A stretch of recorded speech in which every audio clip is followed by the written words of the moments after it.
کہ خلافت عثمانیہ جب تک قائم رہی ہے، خلیفہ عثمانی ترک خلیفہ نے اجازت نہیں دی،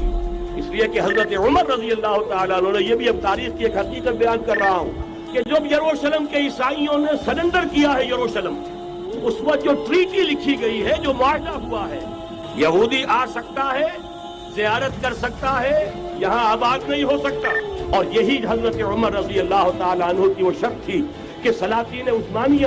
خلفاء عثمانیہ نے بھی، حالانکہ یہودیوں نے بڑی سے بڑی رشوت دینے کی کوشش کی ہے، سلطان عبدالحمید خان کو یوں سمجھیے کہ سیم و زر سے خریدنے کی کوشش کی ہے، لیکن اس کے باوجود ان کا کہ جو فیصلہ حضرت عمر کر گئے تھے، جو کمٹمنٹ رضی اللہ تعالی عنہ ان کی ہے، میں اس سے سرے منہ انحراف نہیں کر سکتا۔ اصل میں اسی کی تو صدا ہے